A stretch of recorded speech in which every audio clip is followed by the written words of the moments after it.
ஒவ்வொரு தேசிய இனங்களுக்கும் அதனுடைய மொழி என்பது உயிர். அதுதான் முகம், முகவரி, அடையாளம். அந்த உணர்வுல தான் நம்ம இந்த மண்ணில் நம்மளுடைய மொழி போராட்டம் வெடிச்சது. அதுதான் இந்த படம் பிரதிபலிக்கும். தமிழ் திரைப்படத்துல தமிழ் வாழ்கன்னு ஒரு சத்தம் கேக்கு. தம்பி சிவா கடைசியா தமிழ் வாழ்கன்னு கையை உயர்த்தி இருக்கும்போது நானே கத்துற மாதிரி தான் இருந்தது. விரும்பினால் எம்மொழியும் கற்போம், அதுதான் அது சொல்லுது. வலுக்கட்டாயமா ஒரு இந்தி திணிப்பை செய்யக்கூடாதுங்கிறத தான் கேரளாவில இருந்து எதிர்ப்பு இருந்துச்சு, ஆந்திராவில இருந்து இருந்துச்சு, வங்காளில எதிர்ப்பு இருந்துச்சுங்கிறத இந்த படம் சொல்லுது. தமிழ் இளம் தலைமுறையினர் இதுதான் நம்ம மொழி போராட்ட வரலாறுன்னு நினைக்கிறாங்க. மொழி போராட்ட வரலாறு தனியா இருக்கு. எங்களுக்கு நாடு தமிழ்நாடுன்னு பேர் இருக்கே ஒழிய இங்க தமிழ் இல்லை. அண்ணா தான் தமிழை காப்பாற்றினார்னு அப்படி சொல்றது. அது யாரும் அப்படி நினைக்கணும். அப்படி ஒன்றும் படம் ஒன்றும் சொல்லலையே.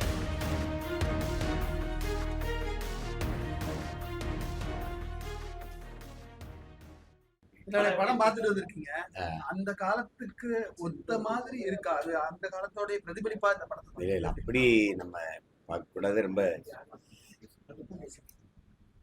இதை ஒரு படமா தான் பார்க்கணும். நம்ம நம்மளுடைய மொழி போராட்ட வரலாற்று பேர் ஆவணம் இது இல்லை.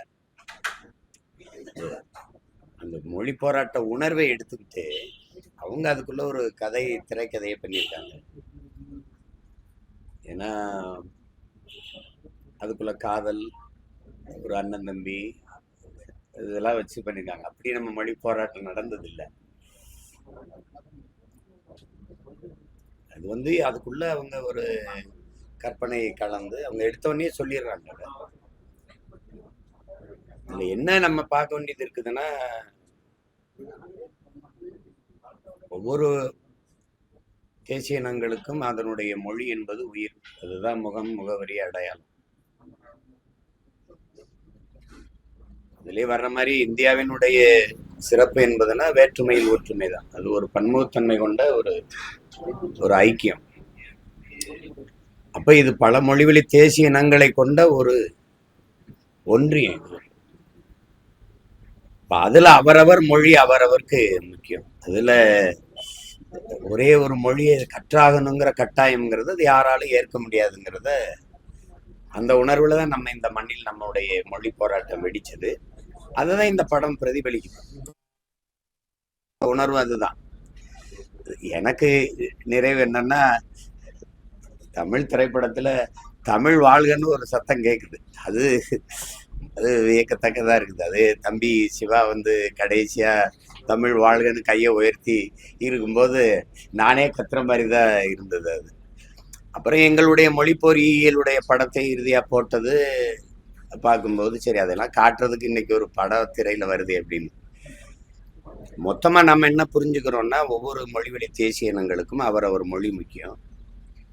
விரும்பினால் எம்மொழியும் கற்போம், அதுதான் அது சொல்லுது. தேவைப்பட்டால் இப்ப நானே பல தடவை எடுத்து சொல்லியிருக்கேன். ஈழத்துல நாங்கள் எங்கள் தாய் நிலத்தை இழந்துட்டு பல்வேறு நாடுகளுக்கு ஏதிலிகளா போனோம். பிரான்ஸுக்கு போனோம்.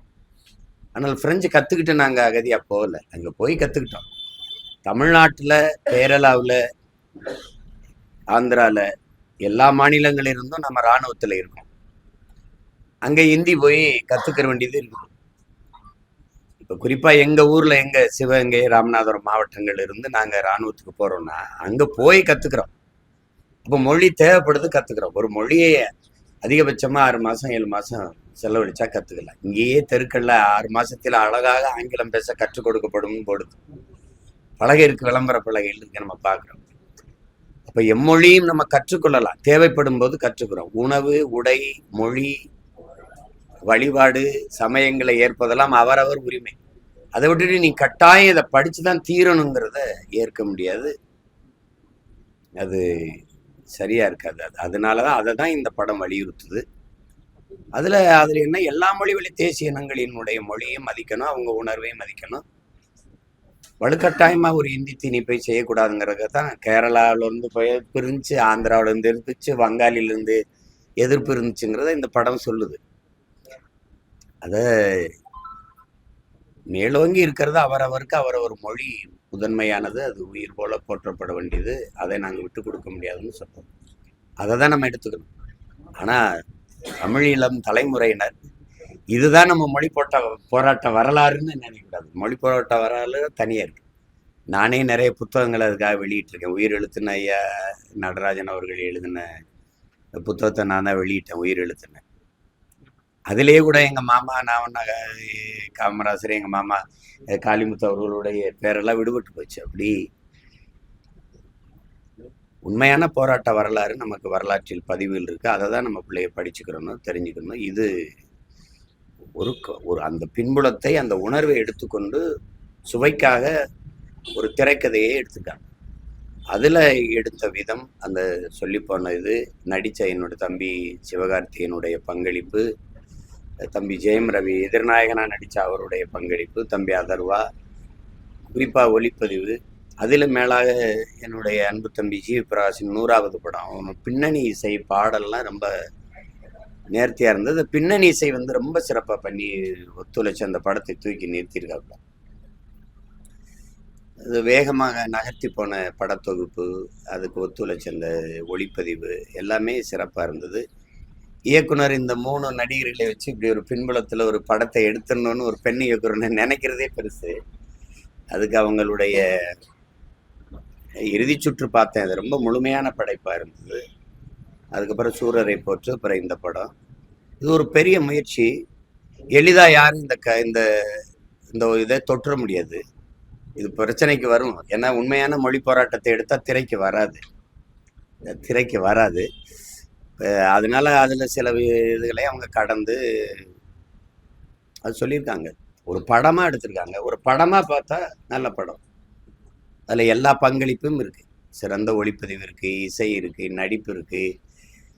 அதெல்லாம் பார்க்கும்போது அது சிறந்த படம். ஆனால் இதுதான் நம்ம மொழி போராட்ட வரலாறுன்னு நினச்சிக்கிட்டு அதை போட்டு நம்ம பேசிக்கிட்டு இருக்க வேண்டியது இல்லை.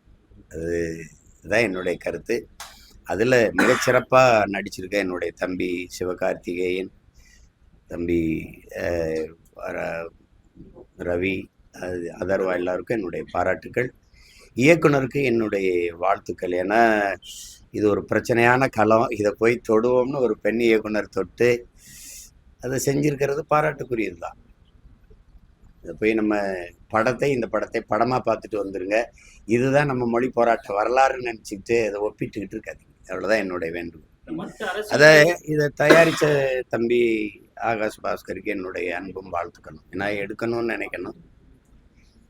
யார் எடுத்தாலும் பிரச்சனை வரும். ஒருவேளை அரசே துணிஞ்சு, அரசே தயாரித்து இந்த மொழி போராட்டத்தை ஆவணப்படுத்தணும்னு உள்ளதை உள்ளபடி எடுத்தால் அதை பதிவு செய்யலாம்.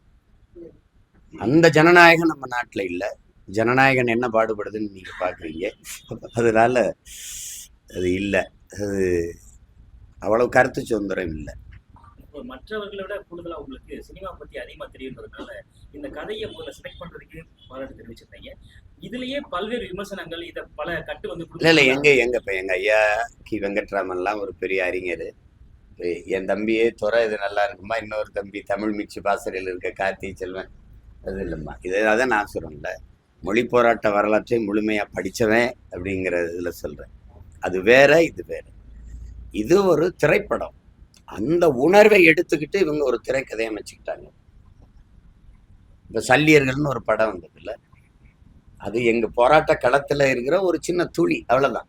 அதை படம் எடுத்தா நீங்கள் சான்றிதழ் தருவீங்களா? திரையரங்கு இதுக்கே கொடுக்கல. அது கஷ்டம். மொழி போராட்டத்தை எடுத்தால் அதிகாரத்தில் அந்த மொழியை திணிச்சது யாரு அப்படின்னு உங்களுக்கு தெரியும். அப்போ இங்கே என்ன நடந்தது அது தெரியும். இப்போ அதெல்லாம் உண்மையாக எடுத்தா இப்போ அவங்களுக்கு எவ்வளோ பெரிய அரசியல் நெருக்கடி வரும்னு தெரியும். அதனால இது படமாக பார்த்தா நல்ல படம். அதுதான் அப்படி அதை பார்த்துட்டு போயிடணும். இன்றுமே மொழிக்கான போராட்டம் ஒவ்வொரு மாநிலத்திலும் அவங்க மொழியை காக்கிறதுக்கான சூழல் இருக்கு. இப்போ என்னை பொறுத்த வரைக்கும் நீங்கள் என்னை பார்த்தீங்கன்னா, நாங்கள் எங்கள் மொழியை அழிய விட்டுட்டோங்கிறதுல வெளிப்படையாக நான் ஒத்துக்கணும். எங்களுக்கு நாடு தமிழ்நாடுன்னு பேர் இருக்க ஒழிய இங்கே தமிழ் இல்லை, தமிழர்களாகவும் நாங்கள் இல்லை. எங்களுக்கு தாய்மொழி பேச வரலை. 3 தலைமுறை தாய்மொழியை எழுத படிக்க தெரியாத ஒரு தலைமுறையை நாங்கள் உருவாக்கிட்டோம். தமிழ் படிக்காமலே உயர்ந்த பட்டம் பெற்று பணிக்கு சென்று விடலாம்ங்கிற சூழலை நாங்கள் உருவாக்கிட்டோம். அது போயிடுச்சு.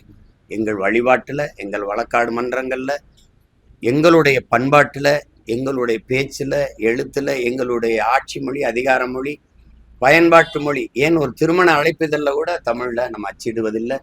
எல்லாம் போயிருச்சு. தமிழ் பேச தெரியல, நமக்கு பேச தெரியல. வம்படியா வலுக்கட்டாயமா ஆங்கில சொற்களை போட்டு போட்டு பேசுறது ஒரு தங்கிலீஷ் அதை உருவாக்கிட்டோம்.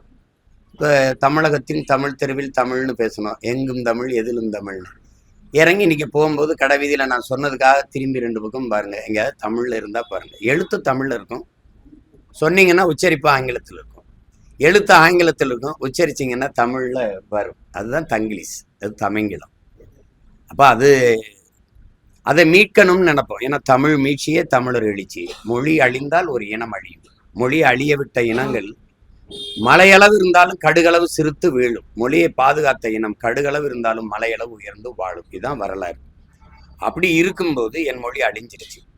இப்போ முழுமையா எல்லா சொற்களுக்கும் கலை சொற்கள் வேர் சொற்கள் கொண்டது என்னுடைய இது. இப்போ நீங்க ஆங்கிலத்துல ரைஸ் அப்படின்னு எடுத்துக்கிட்டா நெல்லும் ரைஸ் தான், அரிசி ரைஸ் தான், சோறு ரைஸ் தான். எனக்கு நெல் அரிசி சோறு 3 இருக்கு. அவனுக்கு சித்தப்பா பெரியப்பா எல்லாமே அங்கிள் தான், எனக்கு சித்தப்பா பெரியப்பா மாமா 3 இருக்கு. அவனுக்கு சின்னம்மா பெரியம்மா அத்தை எல்லாமே ஆன்டி தான், எனக்கு சின்னம்மா பெரியம்மா அத்தை இவ்வளவு இருக்கு. அப்போ அந்த மாதிரி சொற்கள் இருந்தும் என் மொழி அழியுது. இப்போ மற்ற மொழிகளுக்கு மலையாளத்திலேயோ அல்லது தெலுங்குலேயோ அல்லது கன்னடத்திலேயோ அவர்கள் மொழி பற்று வைத்திருப்பார்கள். ஆனால் அவர்கள் மொழியில முழுமையான சொற்கள் இல்லை. 40-60 விழுக்காடு தான் தாய்மொழியில சொற்களுக்கு, மீதி எல்லாம் ஆங்கிலம் தான். பிக்சர்ல தான், சினிமால தான். நான் கேரளாவில் படம் எடுத்துக்கிட்டு இருக்கும்போது அந்த காவல் நிலையத்தில் காவல் நிலையம்னு நமக்கு இருக்கு, போலீஸ் ஸ்டேஷனுக்கு. அங்கே அந்த காவல் நிலையத்துக்கு மலையாளத்தில் எழுதி வைக்கணும்னு ஒரு தம்பியை கேட்டேன். அங்கே எனக்கு நிர்வாக தயாரிப்பில் இருந்தவருக்கு. அதுதான் போலீஸ் ஸ்டேஷன் தம்பி, அது ஆங்கிலம்டா, அதுதான் போலீஸ், என்ன சொற்கள் இல்லை. அப்போ கன்னடர்கள் நல்ல மொழி பற்றில் இருப்பாங்க. 30-40 விழுக்காடு அவங்களுக்கு சொற்கள் இல்லை, ஆங்கிலம் தான் பயன்படுத்தி ஆகணும். அப்போ அந்த நிலைமையில நாம அழிய கொடுத்துட்டு இருக்கிறோம். அதை மீட்கணும்னு நினைக்கிறேன். எல்லாரும் நம்மளதான் தமிழர்களை அதிக மொழி பற்று இருக்குது, மொழி வெறியில் இருக்கிறோன்னு சொல்றாங்க. ஆனால் நம்மை விட கன்னடர்களும் மராட்டியர்களும் இன்னும் கூடுதலா இருக்கிறதா நான் உணர்றேன், சமகாலத்துல நான் உணர்றேன். இப்போ அப்படியெல்லாம் நம்ம இல்லை. ஆனா இப்ப இந்தியை நம்ம எதிர்க்கிறோன்ற, எங்க இந்தி இல்லை? எல்லா இடத்துலயும் இருக்கு, எல்லா இடத்துலையும் இருக்கு. இப்போ குறிப்பா நான் என் ஊர் ராமநாதத்துக்கு போனா வெல்கம் டு ராம்நாடு அப்படின்னு எழுதியிருக்கு. தமிழ்ல எழுதியிருக்கா? ராமநாதபுரம் மாவட்டம் உங்களை வரவேற்கிறது அப்படின்னு எழுதியிருக்கா? எழுதி கீழே ஆங்கிலத்தில் இருக்கா? இல்லை, வெறும் வெல்கம் டு ராம்நாடு தான். என் சொந்த ஊருக்கு இங்கிலீஷ் என்னை வரவேற்று கொடுத்துட்டு அப்படி அப்படி இருக்கு நிலைமை. அதனால மொழி பற்று என்பது அது அதை சொல்ல முடியாத. தமிழுக்கு அமுதென்று பேர், அந்த தமிழ் இன்பத்தமிழ் எங்கள் உயிருக்கு நேருன்ட்டான். அதுக்கு மேல ஒன்றும் சொல்றது இல்லை. தமிழ் எனக்கு மொழி அல்ல, என் மூச்சு. வெறும் பேச்சு மொழி அல்ல, என் மூச்சு மொழி.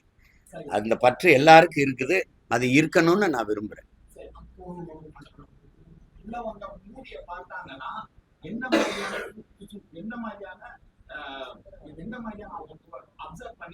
யாரு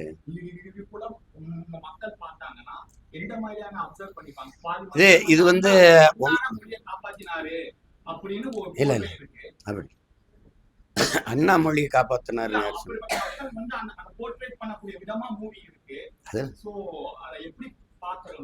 அதெல்லாம் இல்லை, அதெல்லாம் இல்லை. அந்த மொழி போரில் ஏற்பட்ட புரட்சியில் ஆட்சியை கைப்பற்றியது திராவிட முன்னேற்ற கழகம். உங்களுக்கு புரியுதுன்னு நினைக்கிறேன்.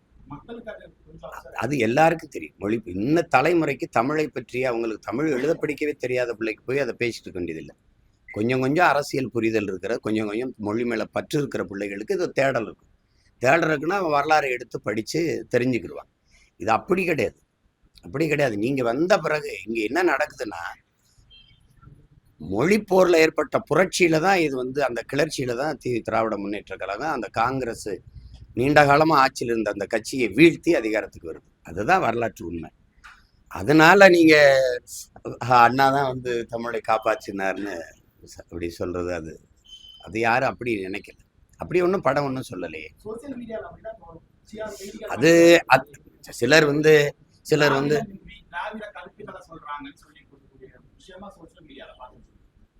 எனக்கு அப்படி ஒன்றும் இதுல அப்படி சொன்னதா நான் உணரலை. அப்படி ஒன்றும் தெரியல.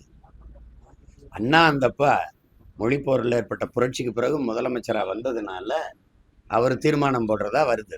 அது முடிக்கிறாங்க காட்சி, அவ்வளவு. ஆமா, அவரு திராவிட கட்சிகள் அதனுடைய கோட்பாடு வந்து இருமொழி கொள்கையா இருக்கு. அதை நாங்க ஏமாற்றுன்னு நினைக்கிறோம். மும்மொழி கொள்கை வந்து மோசடின்னு நினைக்கிறோம். தமிழ் தேசியர்கள் நாங்கள் வந்து கொள்கை மொழி எங்களுக்கு மட்டும் இல்லை, தெலுங்கர்களுக்கு, கன்னடர்களுக்கு, மலையாளிக்கு, குஜராத்திக்கு, மராட்டியருக்கு எல்லாருக்குமே கொள்கை மொழி அவர் தாய்மொழியா தான் இருக்கணும். பயன்பாட்டு மொழி ஒரு தொடர்பு மொழியா ஒன்று இருக்கணும். கெடுவாய்ப்பா வெள்ளைக்காரன் நம்மளை பன்னெடுங்காலமா ஆண்டுட்டான். பல நாடுகள்ல அது தொடர்பு மொழியா இருக்கிறதுனால நம்ம ஆங்கிலத்தை வச்சுக்கொள்ளலாம், பயன்பாட்டு மொழியா வச்சுக்கலாம். மற்றபடி விரும்பினால் உலகில் எம்மொழியும் கற்கலாம். எங்கள் கோட்பாடு உலகில் எம்மொழியும் கற்போம் நாங்கள் வாழ, எம்மொழி தமிழ் கற்போம் எங்கள் இனம் வாழ. இது எங்கள் கோட்பாடு.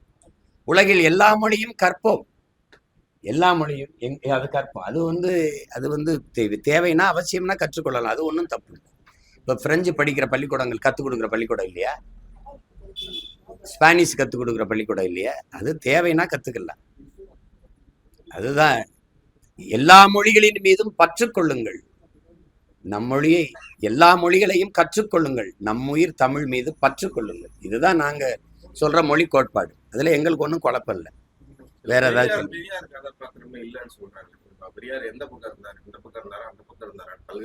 1935 தொடக்கத்துல நம்ம பாட்டனார் நடராஜன், தாளமுத்து எல்லாம் மரணிக்கும் போது அந்த காலகட்டத்தில் ஏற்பட்ட மொழி போராட்டத்துல அவரும் பங்கேற்று செய்கிறார். அதுக்கு பிறகு 65 ஏற்பட்ட மொழி போராட்டத்தில் அவர் நேரடியா அதுக்கு எதிராகவே மாறுகிறார். இந்த காளிகளை சுட்டு தள்ளுவதற்கு எதுக்கு காவல்துறை போலீஸ்காரங்கையில துப்பாக்கி இருக்கு, சுட்டு தள்ள வேண்டியதானேன்னு சொல்லி. அது வந்து நான் இந்தியை எதிர்க்கிறது வந்து தமிழ் அழிஞ்சு போயிருங்கிறதுக்கு இல்லை, இங்கிலீஷ் படிக்காம விட்டுருவாங்கிறதுக்கு தான் சொல்றாரு. அவர் தமிழை விட ஆங்கிலத்தின் மீது அக்கறை கொள்றார். வீட்டுல வேலைக்காரி முதற்கொண்டு மனைவிட்ட குடும்பத்துல எல்லாத்தையும் ஆங்கிலத்துல பேசுங்க, ஆங்கிலம் நாகரிகமான மொழி, தமிழ் அறிவியல் மொழி இல்லைங்கிறது இவர்களுடைய குற்றச்சாட்டு. அறிவியல் மொழி இல்லாமையா என் பாட்டை 1800 ஆண்டுக்கு முன்னாடி ஓடுகிற நீரை தடுத்து பாசனத்துக்கு பயன்படுத்தினா? அறிவியல் மொழி இல்லாமையா உலகத்தில் எந்த ஒரு கட்டடம், புல்லோ பூண்டோ மரமோ செடியோ குடியோ எதுவும் தன்னிழல் தரையில் விழாது ஒன்றை நீ காட்டவே முடியாது. உலகத்திலே ஒரே ஒரு கட்டிடம் தான் என் பாட்டன் கட்டிய பெருவுடையார் கோயில், தஞ்சை பெருவுடையார், உலகத்திலே தன்னிழல் தலையில் வராதது. அது அறிவியல் தொழில்நுட்பம் இல்லையா? அண்மையில 5000 ஆண்டுகளுக்கு முன்னாடி தமிழர்கள் இரும்பை உருக்குகிற நுட்பத்தை வச்சிருந்தார்கள்னு ஐயா முதல்வர் ஸ்டாலின் பேசுனது இருக்கு. அப்ப 5000 ஆண்டுக்கு முன்னாடி இரும்பை உருக்குறது தொழில்நுட்பம்ல, அது அறிவியல் இல்லையா? அறிவியல் மொழி இல்லையா? எப்படி இது? சும்மா சொல்றது தமிழ்ல. அதனால அவரு இந்தி எதிர்ப்புல அவர் உறுதியா இல்லை. நீங்க படிச்சீங்கன்னா பேரறிஞர் அண்ணா அவர்களே, என்னுடைய அண்ணன் தமிழரசனுடைய இதை வாழ்க்கை வரலாறை படிச்சு வரும்போது, அவரும் ஒரு நண்பரும் கல்லூரியில் படிக்கும்போது பேரறிஞர் அண்ணா அவர்களை பார்க்கும்போது, நீங்க போய் படிக்கிற வேலையை பாருங்க, இதெல்லாம் நாங்க பாத்துக்கிறோம்னு சொன்னதுல அவர் மன வருந்தினேங்கிற அண்ணாட்ட இப்படி ஒரு பதில நாங்க எதிர்பார்க்கல. அது இப்ப போய் விமர்சிச்சுட்டு இருக்க வேண்டியதில்லை. என் முன்னோர்கள் செய்த தவறையெல்லாம் தாண்டி சரி செய்யறதுக்கு எங்களுக்கு அதை விட வெறித்தனமான மொழி பற்று இருக்கு. அதை நாங்க சரி செய்வோம். செத்து போன மொழியை உயிர்ப்பிப்போம், இறந்துகிட்டு இருக்கு உயிர்ப்பிப்போம். இப்ப அவங்களுக்கு பொறுத்த வரைக்கும் சமஸ்கிருதத்துக்கு முன்னுரிமை கொடுத்து சமஸ்கிருதத்துக்கு பல ஆயிரம் கோடியை ஒதுக்குறது காரணம் என்ன? அதிகப்படியா பணம் ஒதுக்குறாங்க. காரணம் என்ன? அவர்கள் தாய்மொழி இறந்து சிதைஞ்சு அழிஞ்சு போச்சு, அதிகாரத்துக்கு வந்துட்டாங்க, உயிர்ப்பிக்க துடிக்கிறாங்க. இப்ப நான் என்ன பண்ணுவேன்? எதுக்கு அதிகாரத்துக்கு வர துடிக்கிறேன்? என் மொழி அழிஞ்சு போச்சு, உயிர்ப்பிக்க துடிக்கிறேன். அது அதிகாரத்துக்கு வந்து அதை எப்படியாவது மீட்கணும். தமிழ் படிக்கணும். தமிழ் படித்தால் வேலை கிடைக்குமா, சோறு கிடைக்குமான்னு நீங்க முன் வைக்கிறீங்க. தமிழ் படித்தால் தான் தமிழ்நாட்டில் வேலைன்னு ஒரு சட்டம் வந்துருச்சு, உறுதிப்பாடு வந்துருச்சுன்னா எல்லாரும் படிப்பான். அவ்வளவுதான். அதுல ஒண்ணுது இல்லை. சமகாலத்துல காமராஜர் இருந்தாரு, அவருடைய நிலைப்பாடு இந்தி இல்ல, காங்கிரசினுடைய நிலைப்பாடு அது வந்து அவங்களுடைய நிலைப்பாடு ஒண்ணும் இல்லை. ஐயா வந்து அமைதியாயிட்டாரு. அப்ப பக்தவச்சலம் தான் முதலமைச்சர். அதனால அவரால் ஒன்றும் சொல்ல முடியல. அது இந்தி இங்க வந்து அவங்க தான் செய்தித்துறை அமைச்சர், ப்ராட்காஸ்டிங் மினிஸ்டர் இருந்தவங்க நம்ம அம்மா இந்திரா காந்தி. அதில் அவங்க வந்து நான் என்ன இந்திரா காந்தி தானே அந்த துறை அமைச்சர், நான் பேசுகிறேன்னு சொல்லி பார்க்குறாங்க. அது ஒன்றும் எடுப்படல. பக்தவச்சலாம் அதை பெருசாக அதை கண்டுக்கல. அவங்கெல்லாம் உங்களுக்கு தெரியும், காங்கிரஸ்காரர்கள் வந்து காந்தியை விட இந்திய பற்றாளர்கள். உங்களுக்கு புரியுதுன்னு நினைக்கிறேன். அதனால அந்த பிரச்சனை அவங்களுக்கெல்லாம் அது ஒரு மொழியெல்லாம் தமிழ்லாம் என்ன தமிழ் அப்படின்னு நினைக்கக்கூடிய ஆளுங்க. அதனால ஒன்றும் இல்லை. ஏன்னா தமிழ்நாடுன்னு பேர் வைக்க சொல்லி நம்ம தாத்தா சங்கரலிங்கனார் 79 நாட்கள் போராடியதே இவங்க யாரும் கண்டுக்கலையே. இன்னொரு தாத்தன் ஜீவானந்தம் போய் ஆதரவு கொடுத்தது மாதிரி மற்ற யாருமே போய் அவருக்கு துணை நிற்கலையே. அப்ப அதெல்லாம் பேசி முன்னவர்களின் தவறை போய் விமர்சிச்சுட்டு இருக்கோன்னா நம்ம அந்த தவறை திருத்திக்கிட்டு சரி பண்ணி போகணும். படைப்பா இந்த படம் வந்து பராசக்தின்னு ஒரு படைப்பு வந்து நல்ல படம். படம் ஆனால் அந்த மொழி உணர்வை வந்து மொழி போராட்டத்தை அப்படியே அது பதிவு செய்யல. ஆனால் மொழி உணர்வை சிதைக்கல. கடைசியா முடிக்கும் போது தமிழ் வாழ்கன்னு ஒரு திரைப்படம் சொல்லுதுன்னா பாராட்டணும். செழியன் அந்த கதாபாத்திரம் பிள்ளைவா இல்ல ஒருவேளை இருந்திருக்கலாமா? சீமான் தான் செழியன். அது பேரு செழியன் வச்சுட்டாங்களே ஒழிய நான் தான் செழியன். அதுதான் இருக்கு. வேற ஏதாவது கேள்வி இருக்கா? வாழ்த்துக்கள் எல்லாருக்கும்.